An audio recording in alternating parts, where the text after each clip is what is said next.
Hello, this is Zachary Weaver, and I run the Creative Wealth community. And for the Creative Wealth community, I wanted to interview Valeri Bates, who is the writer, director, and producer of her film Finding Joy. And she's also acting in the film.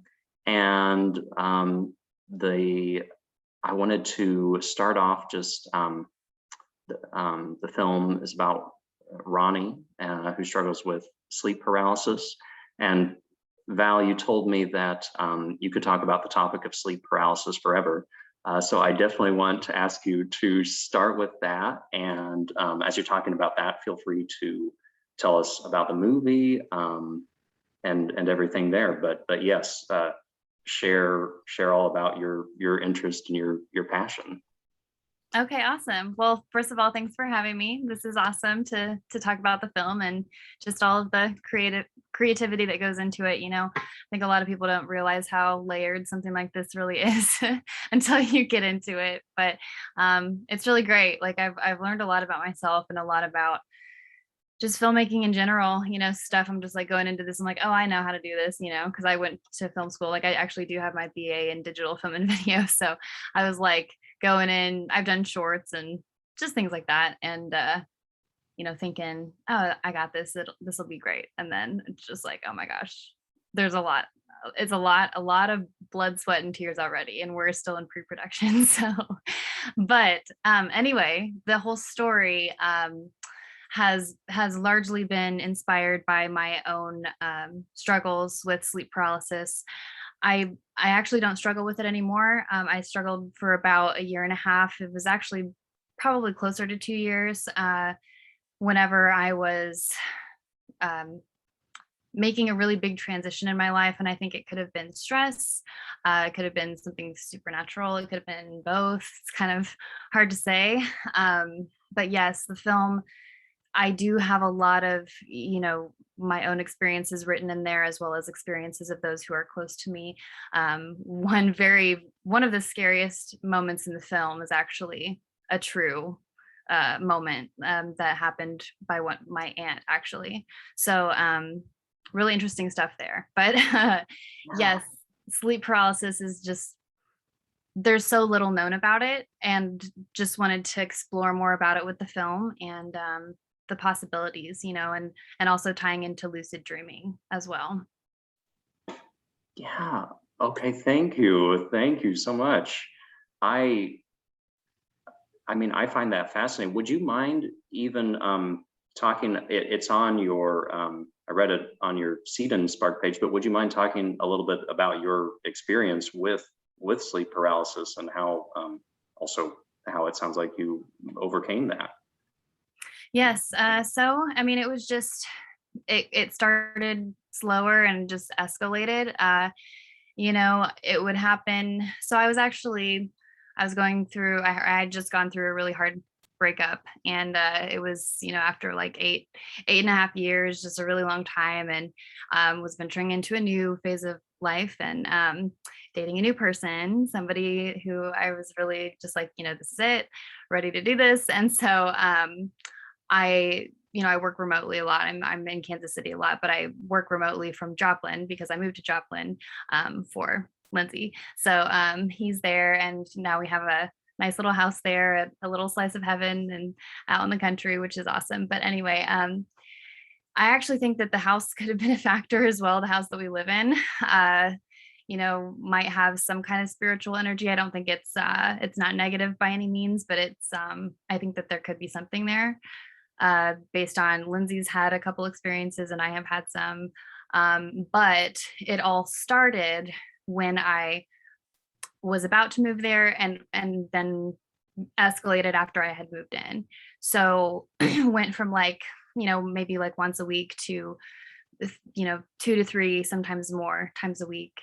When I would have these episodes early in the morning or at night, So it was very scary. Like I had a lot of,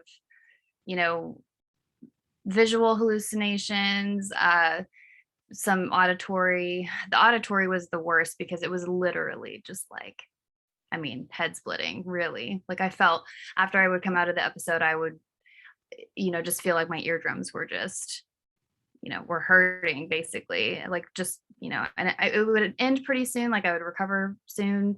I just like felt like it had actually, been damaged or something, like just really intense stuff like that. And also experienced some physical, hallucinations as well during it. So anyway, reached out to I actually made a social media post about it, and some of my friends reached out to me and were telling me some of their experiences and how they dealt with it. And my aunt, whose terrifying experience is written into the film, she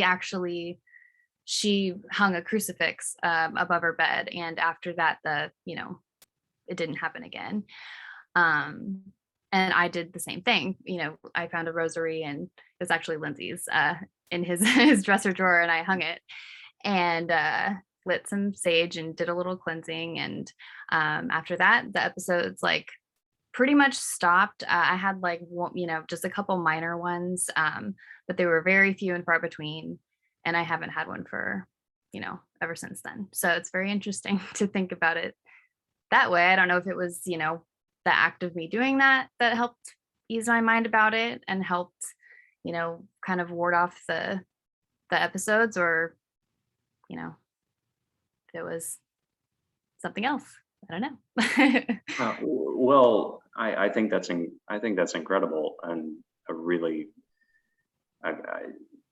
it is like a really significant story. And I also want to thank you for talking about it and being vulnerable enough to talk about it. And I know that you're making a film about it, so you are comfortable with it, but I'm sure it's still got to be hard in some ways to talk about. So thank you for that.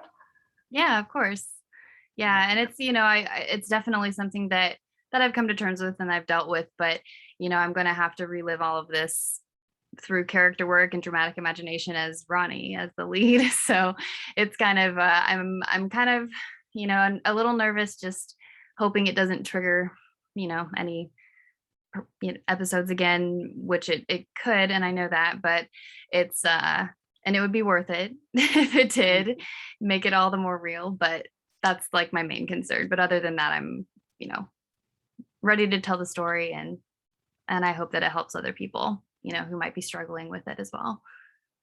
Because I had no idea what was happening when it was going on. I was like, what the heck? And I just started Googling and found sleep paralysis and started reading about it. And before I knew it, I was reading books on lucid dreaming and trying to control my dreams and try to heal that way, which, helped for a while. So I think focusing on that also probably helps the episode stop. Just like, doing all of the stuff that goes into lucid dreaming, which is a whole other thing. Yeah, that's amazing. Actually, I invite you to talk more about lucid dreaming. I don't have a lot of practice with it, but I don't have any practice with the methods, but I've had a few lucid dreams, and I know some other people who are into it. So is that something that you still do? Is that something that you enjoy, or was it purely to sort of help with the sleep paralysis? It was largely to help with the paralysis, and also while I was writing, finding joy. I was just researching that a lot. And so while I was reading it and going through all of that, I was having the strongest lucid dreams that I've ever had, but I still do have them sometimes, like from time to time. And what's fun about it is that you can, do what they call reality checks. And if you do them in your daily life, you'll more likely remember to do them in your dream. So, if you question if you're dreaming, then you can do a reality check and be like, oh, I'm dreaming. And then you become lucid in the dream. And then you can have some control over your environment for as long as you're lucid. But it's hard to maintain lucidity. That's the thing. That's the thing for me. Every time it's like, I'm so excited when I become lucid. And then I can control certain things for a while. And then I get lost in the dream again. So, and there's a whole method to it, like you can do to stabilize a dream. You just say stabilize, stabilize, stabilize, like you say it over and over, and and you focus on your environment, and then because you can actually see it happen in your dream, like when you go from lucid to not, back to unconscious, um, things just start to like blur, and it's hard to, focus on the details. So, but the reality checks are really interesting because the three that I know of are to look at your hands. And obviously, if it's like they're distorted, you don't have 10 fingers or however fingers you normally have, then you're dreaming. To look at a clock and then look away, look back. And if it's a different time, you're dreaming. And the other one is, this is the best one, is to like do a little jump. And if you float back down, you're dreaming. So yeah. That's amazing. Yeah. Oh, that's so exciting. I love hearing you talk about that. Yeah, that's always my favorite is I haven't used the other methods at all, but the times when I've been lucid dreaming, it usually involves some kind of floating or flying or something, and that's really so. Right. I find that really fun. Yes, it's so fun. And what's really cool about it too is like, one time when I realized that I was dreaming, I like looked into the mirror. I was in like a girl's restroom at a school or something, and I looked into the mirror and I realized I was dreaming somehow. I think I looked at my hands, and then I looked back, and they were all distorted, and I could see myself, like I looked like myself or whatever, and I just said, "I'm dreaming," and I was like so excited. And I remember putting my hand through the wall, and like through the wall I could feel the sensation of cold, like all the way through here. And then I took my hand back and it was like normal, like I was in a warm, normal temperature room. Did it again and again, I was just like testing it, and I was like, oh, wow, this is really cool. And that was one of the times that I actually maintained lucidity for a long time. So I had fun with that one. But so anyway, it can be really fun when you can essentially master it. I definitely have not mastered it. It's something that I probably should get back into. I think everybody should at least experiment with it because it's very interesting, Yeah, it sounds so interesting, and it sounds like it's really sounds really empowering on a different level than we're used to feeling empowered. Yes. Yeah. That's a really good, a good descriptor for sure. And that's something too that, is true for Ronnie in the story of Finding Joy is, she learns about lucid dreaming. It's, kind of a same situation, like researching it and learning about it. And then eventually she has some lucid dreams, and she basically like she uncovers truths about herself through these dreams, but also learns that you can use them to heal too. So exploring that it's going to be really cool, I think. I hope we can do it in a way that, will excite people. Like the dream sequences, we've got a really awesome location, so I'm excited about it. I'm getting some chills with you talking about it. I think that's an amazing, what an amazing idea to play with for a film, that somebody is, and as an opportunity to talk about sleep paralysis and lucid dreaming. So you're talking about a way that she's actually working with that, and then how amazing to then be able to work lucid dream sequences into the film. That sounds really exciting. I'm excited to see it. Oh, thank you. Yeah, and we've got a really awesome team on board. David Watson, my cinematographer, he's been on since day one, and he's just awesome. He knows like the vision, he knows everything that we're going for, all of the, the mood. And I've sent him, inspiration clips of different films, different TV shows. Bates Motel was a big one, just visually and aesthetically, definitely. And of course, Norman's got the dual personalities, but that's a whole different level. But he's, going through therapy and things. So he has, the therapy scenes. And with those scenes, I kind of wanted to emulate certain camera angles that they use to make Norman to project whether he's feeling more powerless or more powerful in the progression of the therapy based on what's happening. So we kind of played around with that when we shot that. We've shot all of those scenes during the proof of concept shoots. We shot for 2 weekends. So we've got like 10-15% of the movie shot, which is pretty cool.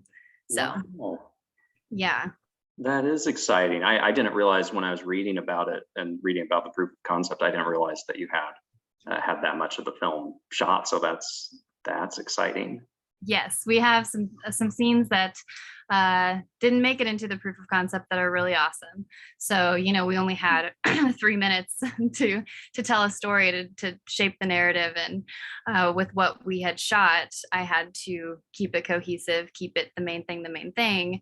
And we had some great actors who didn't get any screen time with that, but I'll definitely be releasing some little sneak peeks here and there prior to production, because we've got a while before May. So be looking for that on the Facebook and Instagram pages too. That'll be exciting. I'm really excited for that. We've got some great talent. Yeah. Very exciting. And that's I would love to hear, I think it would be really inspiring for our creative wealth community to hear some about your very successful crowdfunding campaign that you just wrapped up. And yeah, and that's kind of how we got connected here. And yeah, I would love to hear how it went. I know you said it was challenging, and I would love to hear your whole experience with it. Yeah, sure. Definitely. So what does Columbus say in Zombieland? One and done. That's what I always say. I said that once. That's my take on crowdfunding. I don't want to do it again. It was just so crazy. But saying that, it was still such a valuable experience. And seriously, like, I'm so glad that I did it. I grew as a person, but I definitely grew as a filmmaker, as a producer. I'm still learning things, but learned things that I, just didn't know about, because producing is something that I've never been interested in. I'm just, I'm very right brain. I'm creative. I'm visual. So producing is a whole beast. But I knew that if I wanted to bring Finding Joy to life the way that I want to bring it to life, I was going to have to go through with that. And as uncomfortable as it is to reach out to people and be like, hey, I need some money to make this movie. Do you believe in it? Like, would you support us? It's like walking out on a ledge, but it has been rewarding in a lot of different ways. Definitely not just the monetary aspect. The fact that we got funded 2 days before our deadline, which was amazing. It was just like, it was so cool to have that support and everything. But some of the best moments for me, and still, is just reconnecting with people that I haven't spoken to in a while, like you and me here. And just like some friends that I have some plans with this week that, I had reached out to, haven't talked to in a while, and like, hey, let's get some lunch. Let's hang out. Cause it's great. It's been really great. And that this provided the opportunity to, rekindle that conversation, that relationship. So it's been really nice. It's been awesome to feel and see the support. It's just been unreal, really. I don't know. I still can't really fathom it. It's, I love you guys. I love you all. Oh, I love that. And it is really, I mean, it's amazing. It's amazing for me as an outsider to see that support. So, or an outsider as somebody else witnessing it, I imagine it feels amazing to you. So I just wanted to put it in context for everyone watching a little bit here. You raised over $10,000 for a feature film, which, I mean, and I just want to note that in the context of the crowdfunding that I've seen, in the context of everything that I've seen, that is really impressive. And how many do they call them, donors on Seed and Spark? How many people were supporting you monetarily? Yes. So I think that they call them backers or pledgers or something like that. We've been calling them backers just because it's like you have our back, and that's actually part of the script, part of the dialogue a lot between Ronnie and Trish, like when they're kids and when they're grown-ups, like I got your back, you got mine. So our backers, I would have to look, but I feel that we've had well over 100 backers total to raise 10,000. So it's it's been awesome, and we've had a lot of big people come on. Like we had a co-producer, Cash Sen, come on, and he's out of LA. We had multiple executive VIPs. So that's basically when you join on the sponsor level, and we promote the business of your choice on our social media pages, and as well as in the credits of the film. So that was really awesome to get those big ones, just because it was just felt more like partnership, because it really is, on that level. So that was really neat to see that come forward. And like, I don't know Cash. I mean, I didn't know Cash before this whole thing. Like he found us on Seed and Spark, and he actually told me, he struggled with some sleep disorder, and that was what attracted him to our project, initially. And he's just like, wow, this is something I can get behind. So that was really neat to know and to see and to have happen. And there have been people who've reached out to me that I don't know, like people creatively who want their music featured. They were asking if we had composers, things like that. We had I'm trying to think of her title.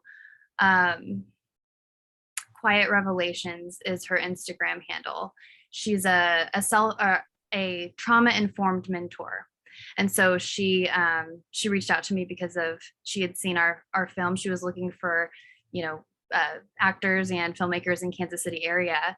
And she happened to come across our page, and she said, because it's largely about childhood trauma and buried memories that resurface in the form of sleep paralysis. And so that really interested her. So she reached out to us. So it's just been really cool to have people, just strangers who are interested and who believe in it and who have seen the trailer and like, oh my gosh, like I would watch that. Like I would go and pay to see that in a theater, so it's pretty neat. It's been really awesome. That's gotta be so rewarding. I think that's amazing. I was just thinking, you did this very successfully. What would you, I don't know, what piece of advice would you give to people maybe wanting to do their own crowdfunding? Maybe you would say don't do it from what you said earlier. But yeah, what did you find was most effective or most successful for you in your approach? Yes. So I would actually say to do it. If you have a project, a creative project, or any kind of project that you want to fund, and you don't know where to start, I mean, do it and go through with it. So I actually went through an online course through the Kickstarter guy, even though we didn't use Kickstarter. We did Seed and Spark. It's basically it's the formula you apply to what you do. And so it's just a lot of hours of video training, going through the process and taking notes. And they provide module checklists for you based on, there are like 6 modules through the whole thing, and each module has so many videos and has so many checklists that goes with it, and basically it talks through how to form and maintain your core team for funding. So you build based on how much you want to raise. Each core team member basically brings in about $5,000 in donation money.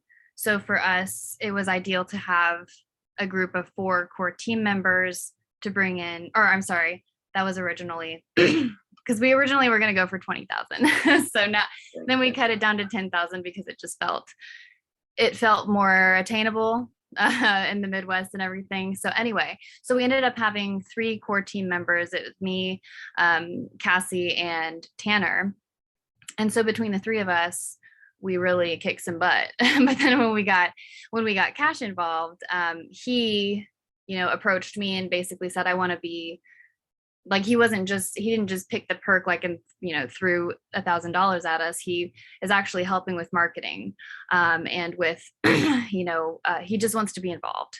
So he's been very helpful in that regard. And he brought on some more donors for us in the end, the last week and a half, which was really awesome. But essentially for the rest of the campaign, the 30 days, it was me and 2 others and a street team, a handful of people who would share, posts on social media, like 3 to 5 times a week, 2 to 3 times a day, like however many times they could, and things like that. Like, and inviting people to the events. Events are the secret weapon. Having like a sweepstakes, a giveaway, or like a checkpoint challenge. We did a couple of those. So that really helps you to hit goals throughout the 30 days. And if you do a fundraiser, don't do anything beyond 30 days, because the longer your campaign is, the harder it is to get your goal, because a lot of people wait until the last, week or last few days, because they just want to see if you are going to be successful. And if they see that you're almost there, they'll be like, yeah, all right, maybe I'll throw in $20, something like that. So anyway, there's a whole method to the madness. So I would say it's worth the money to put toward a crowdfunding course, and just learn it, and then do it. So, and also Seed and Spark, they were really helpful the whole way. Like, they have a whole online course of their own. I didn't do that because I didn't know about that at first, because I wasn't sure what platform we were going to go with, but the Kickstarter one was available to me. So that's the one I did. But the Seed and Spark, they're great. And they've got like a whole, a PDF that they send you whenever your campaign's approved. And it's like, basically a guide to crowdfunding and all the videos. So yes, they're there to help you, which was really nice. That's an amazing amount of information that you shared. Thank you so much for giving that. And yeah, what a great overview, and so many places where people can start. I think it's amazing that you took all of that on and got into it, and you went really deep with it in so many ways, and it feels like it really paid off, or it did pay off. Yes. Yes, thank you. It was definitely it was immersive. It was painful for 30 days. I'm telling you, there were days I cried, like, I'm not gonna sugarcoat it. Days that were hard, days that were slow, and you lose faith. And I don't know, just it was hard. We felt it a few days, like couldn't keep the momentum. And it was like, it wasn't that we couldn't keep the momentum. It was just that during the weekdays, people were pledging later in the evenings, we found as well, because it was after work and they weren't busy, like, doing their stuff, and they could, you could text with them and they were available to text with you back and be like, okay, check out the link now. And they could watch it. It's like 3 minutes long. Check out the campaign if you want to read more about it, pick your pledge, whatever. So it really doesn't take a whole lot of their time. It's just as far as convenience and that type of thing. And that's a big one too. Also, I mean, it feels like a no-brainer, but posting at times where people are going to see it, not posting like, when you're up working on the campaign until 2, 3 a.m. Like, yes, you can draft emails during that time, and you can schedule posts during that time for the next day if you want.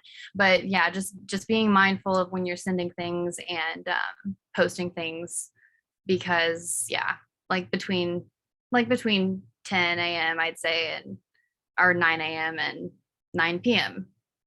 and that's long end, but yeah.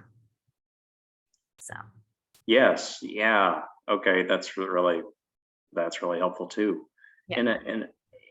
In a dream world, as you've been through this challenging process and everything, what would you what's something you would change about the crowdfunding process to make it easier or more enjoyable for you as the filmmaker, or if you want to take it in a different direction, what would be your favorite way for your films to be funded? Well, I mean, I would like an angel investor, one angel investor. Thank you. Let's make a movie. Let's do it.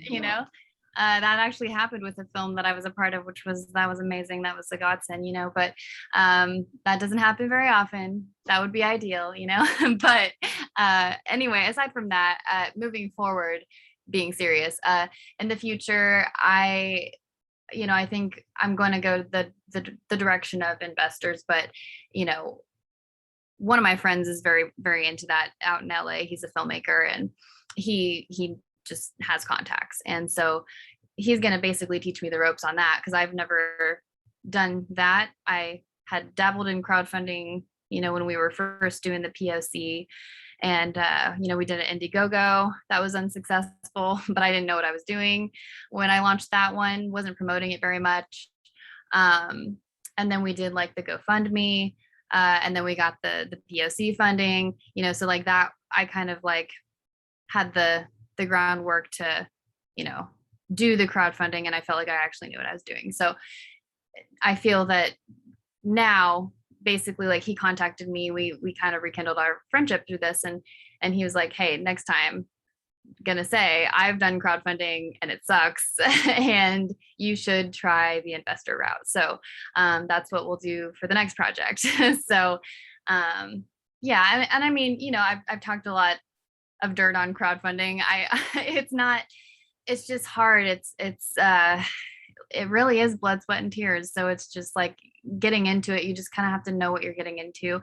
My main thing, to answer your question, would be to give yourself enough prep time. Truly give yourself enough prep time before you go into crowdfunding, if that's what you're going to do, because I did not.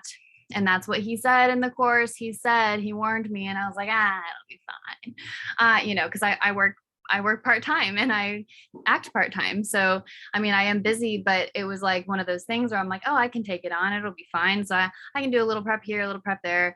But I really wish I would have done all of the prep that I really could have, because I would have saved myself a lot of sleepless nights and stressful days because of the sleepless nights. Mm-hmm. So that's one of the things where I kind of felt like I fell short, is because I put it off because I didn't want to do it.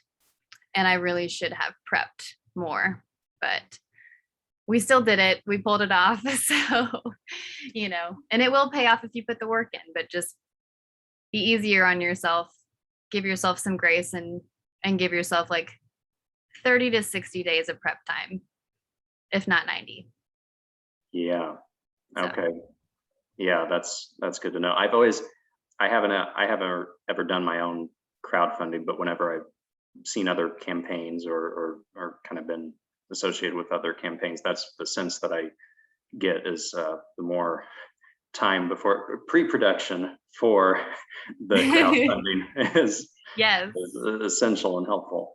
Yes. And that's in the same regard. Like, I'm glad you said pre-production, because that's how it is with filming. Like, if you cut corners on pre-production, you're going to feel it during production. And that's one of the things that, like, we prepped and we got ready for that POC and we knocked it dead, we knocked it out of the park. So that's how it's going to be with the film. It's just like, now we have some time now, which I'm so grateful for. Now we've got several months for pre-production before we begin. Where, yeah, it's just, you got to do the work, got to put it in, and you'll be glad you did it later. Keeps that part running smoother. Yeah. Or as smooth as it can. You're gonna have some things that happen, but yes, being as prepared as possible, and that's what I always try to do. And And I think that's why I felt the stress so hard when I was doing the campaign, like 30 days. I was like, man, 30 days, that's not that long. That's a month, you know? But I was just like, that's a month. That's a solid month of basically feeling the work of two full-time jobs, you know, Mm. balancing a part-time job, acting gigs, life, and the campaign. I just felt like I was doing the campaign constantly, tied to my computer, tied to my phone. So you just got to be prepared for it and be ready to do that, grind it for 30 days.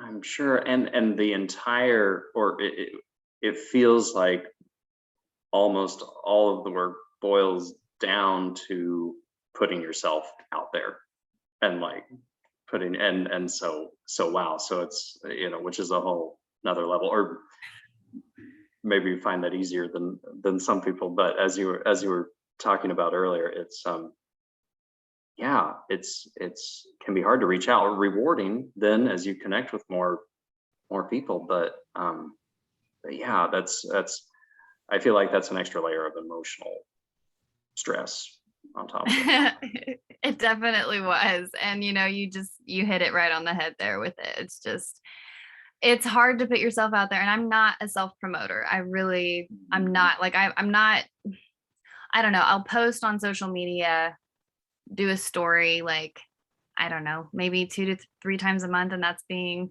generous, like my typical self. And then having to do a campaign where you're posting 5 to 7 times a day, or scheduling posts, and then you then have to interact with all the, you know, comments and the everything on the post. You share it to your personal and try to spark some conversation, you know, and you've got to keep up with all of that. It's just exhausting. It is so exhausting. It was nice. It was really cool to see that engagement. It was awesome to have it. I was grateful for it, believe me, but it was just like, it was constant. So I don't know. And then mostly feeling the support, but there was also some times where I would reach out to somebody and then who I thought for sure would give some support. And I'm not talking monetary, I'm talking share a post like, hey, check out this project. And like, you know, they don't respond, or they say, oh, well, I don't watch scary movies, so it's not really my thing. It's like, okay, well, just check it out. Like, I made it. Like, I wrote it. Like, come on, check it out. Just look at it. Look at the campaign page. I want to know what you think, kind of a thing. So that was the hardest part, was just, you know, and there weren't very many, but it was just, you know, in those cases where it was just, okay, I guess not your thing. That's all right. It's not for everyone, but you know, it's like one, I don't know. There were some family people, you know, Oh and when yeah, it gets to yeah. be, you know, that's where feels personal, even though it's not, it feels that way. And that's where you kind of have to separate yourself from it and just take a step back and just be like, okay, Mhm. this is just a campaign. Like, you know, people get uncomfortable with like, you know, self promotion, or, you know, like it's sort of, I don't want to really compare it to this, but people who are involved in like, you know, a pyramid scheme or something, they're like trying to get you involved. Like, it just feels like you're bugging people. And that Mhm. was one of the main concerns of like what the instructor of the crowdfunding course that I went through was, you know, he said that people are just like, I just don't want to annoy my friends and family. Like, that's my main concern. That's why I don't want to crowdfund. It feels like telemarketing. And so it's just like, you have to realize that there's an algorithm, you know, on social media. So you've got to post a lot for a lot of people to see it, because you post once, maybe a few people are going to see it, and that's it. So, yeah. Anyway. Yeah. Oh, that's all really valuable insight. And I was just thinking about how, you know, one person who doesn't want to check it out, or who feels a little bit of resistance to it, can, you know, that can easily, at least in my experience, something like that can outweigh uh, 20 uh, 20 wins, 20 successful interactions where people are very supportive. So Right. so yeah, good for you, balancing that, being able to step back and look at the whole picture and keep going. Thank you. Yeah. Thanks.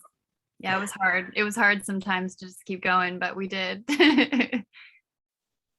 I wanted to ask, one of the things we talk about in our creative wealth community is enjoying what you enjoy easily.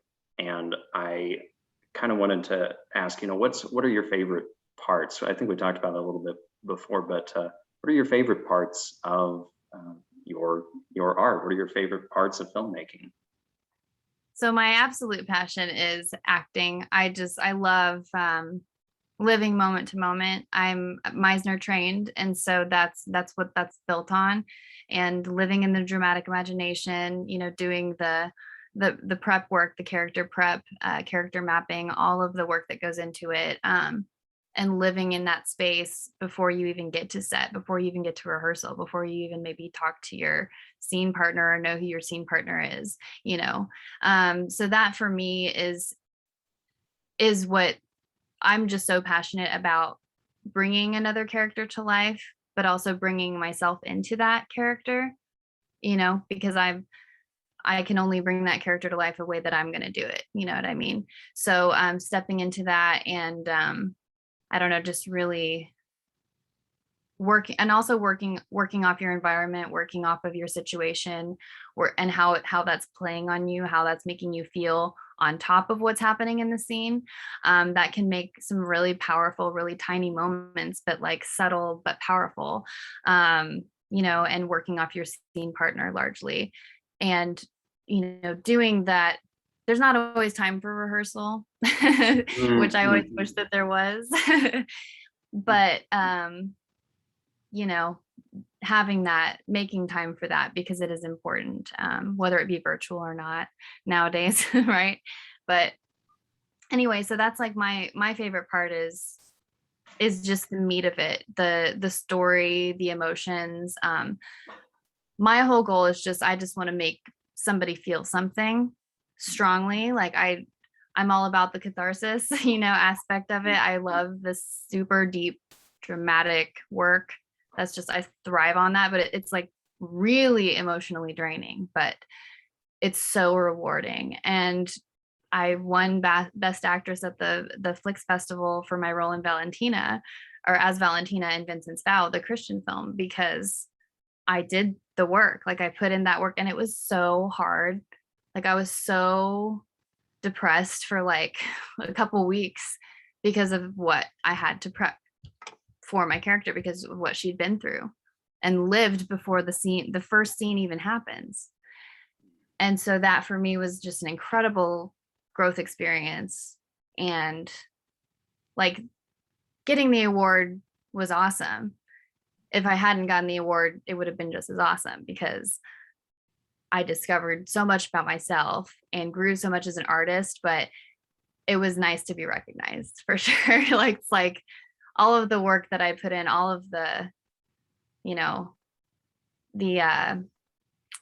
oh my gosh, I'm blanking on the word, the intensives, the acting intensives that I'd done out of Chicago. Just like weeks and weeks and weeks of just like so much character work, immersive and pressure, but really rewarding experiences too. It's like all paid off, for that role to date.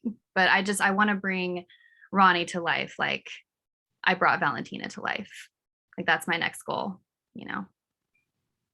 That's beautiful. I love that you did your favorite work, and that an award came out of that. And congratulations on that. Thank you. I just how much of the process that you're doing for finding joy, because I know you're handling a lot of other aspects of it. How much of it do you feel you are doing your favorite work, and versus like kind of just doing the work that maybe you feel like you just need to do to get pieces in place? Do you feel like there's a satisfying balance there for you, or what does that feel like? It's hard to balance all of it, but it's you have to compartmentalize. Mhm. So, I got the crowdfunding thing out of the way. That's done. Big check mark. Next is the shot list so that we can finalize the budget. We've got most of the budget set, but now we have to just fine tune it because we have to make sure that we can get it in how many days we've budgeted for to date, based on the shots that I want to get. And I'm not going to, cut corners by any means to lessen production value because we don't have time. Like if we need to, we'll add a day, we'll add 2 days, whatever. So that is the next step. And then comes the fun character work. So I've already done some character work, obviously for Ronnie, like, I was writing it and I had to do some of it while I was writing it, certain scenes, because I would get inside, I would get into character when I was writing those scenes between, Ronnie and Trish. Like there's a really heavy dialogue scene and I would have to, do the dramatic imagination work and then work through the scene. And then I would find organic lines that way and not overwrite, not put in filler, stuff like that. Mhm. But anyway, so I've done some of it, but I'm really excited to do the meat of it. So that's basically, how I work. I just like have to do it bit by bit. And I try to get the boring stuff out of the way, which for me, the boring stuff is the left brain producing stuff, shot listing, not so great. I mean, it's fun to like, to an extent it's fun to do shot listing because it's like, okay, I can visualize, this is what I want, but then you have to, okay, how am I going to describe this and remember that this is what I need to tell David that this means, like, because this is an ambitious shot. But mostly we've already talked about the really ambitious shots because so he already knows that stuff. So it's just a matter of getting it all on paper, making sure we have like the basic coverage and all of that. And I don't know, that to me is like tedious. It's just kind of like, meh, I wish somebody else would do this. And he's helped, like he does shot listing, but he's so busy too. Like he's got a life. So I'll shot list my own film, right? Like I can do that much. But anyway, so does that answer your question? That was a long-winded answer. Sorry. Yes, yes. Oh no, I loved it.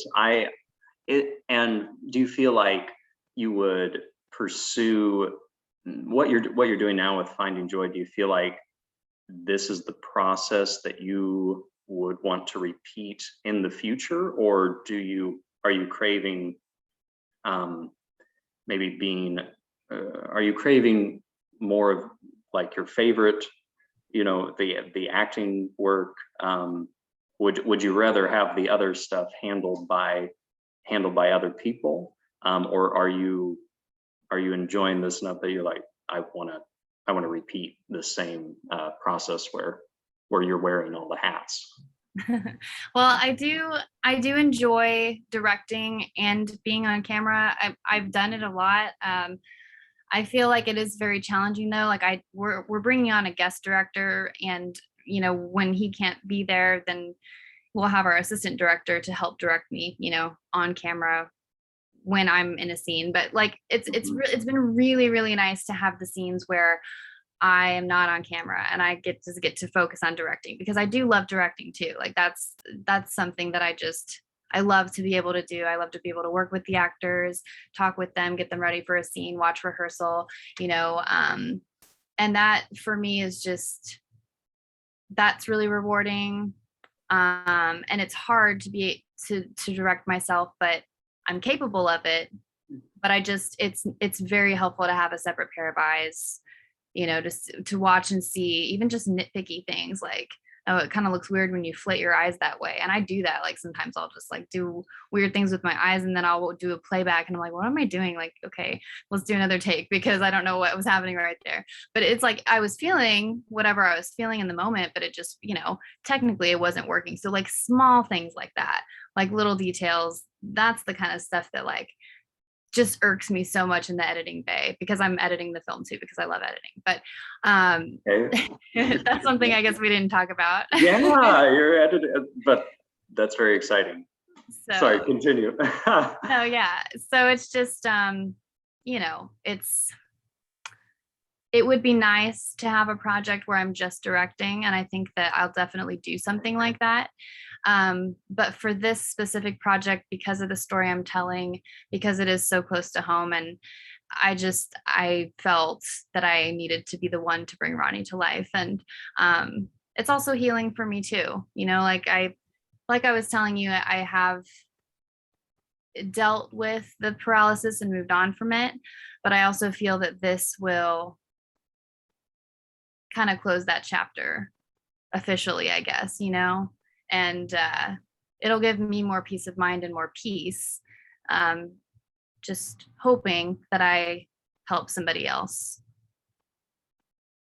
So. Wow. Yeah, absolutely.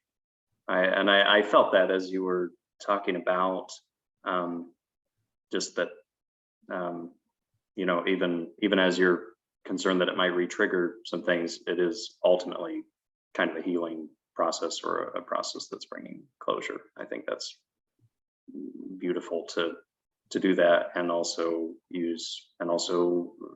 share your gifts at the same time, share your art at the same time. Thank you. Is there anything else that you really want to share about about the film? Is there anything that you want to share in general?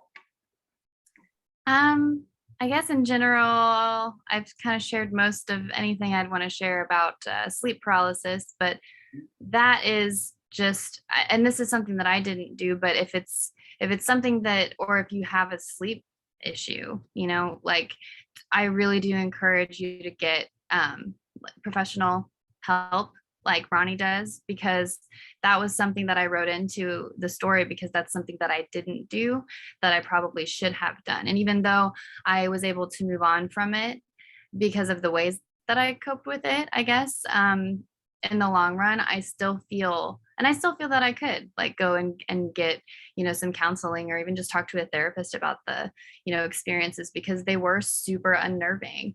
But for me, like, writing about it and getting it out of my system that way, that was very therapeutic. That was like, journaling. I mean, I did journal. I did a sleep journal, and that's something that you should do too, is keep a sleep journal, and check out lucid dreaming, and try to get on that level where you can trigger a lucid dream and essentially have enough of them to where you can use it to kind of escape your issue, like not escape it, but to heal it. Like, there are methods that you can use. I won't get into all that. It's a lot, but a book that I would recommend is it's The Art of Lucid Dreaming.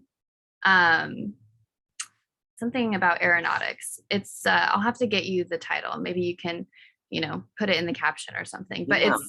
You can find it on Amazon if you just if you search lucid dreaming, the art of aeronautics, you'll find it.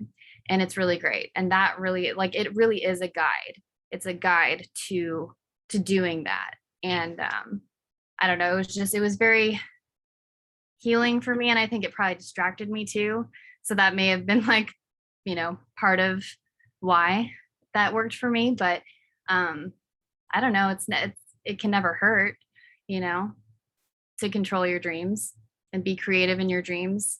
Try to, troubleshoot in your dreams, things that maybe you're having a life issue, and you can go in and conjure up that person that you want to talk to and have a little practice session. Like, that's what they talk about in the book too. So it's very helpful.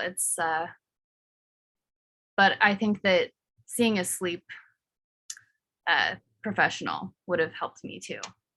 So I guess, yeah, I guess that's it. No, thank you for all of that helpful and beautiful information. I find it fascinating, and I hope it helps people. I'm excited. I'm so excited for people to see your film. And well, speaking of that, what are some ways that people can support you and the film? Yes, thank you for asking that. So, if you want to follow the progress of our film, even just check us out on check out the trailer. We are on Facebook and Instagram. Our handle on both is at Finding Joy Film, and you'll find us. There are links to the campaign page from our social media pages, but you can also find us on Seed and Spark. That's the platform we used for crowdfunding. So that campaign page will remain active, and we will continue to post updates there until until really the film is made, but up until production. That's going to be one of my focuses, is just keeping that updated every couple weeks, just with some updates here and there. And so if you go on there and you can follow us, that always helps just grow our audience. And tell your friends about it if it's something that you're interested in. If you like the trailer, share it around and just help us get the word out. Amazing, amazing. And I want to make sure I put all those links in the description. So if you're watching this, you can just scroll down and connect to the film. And so one final question specific to our creative wealth community.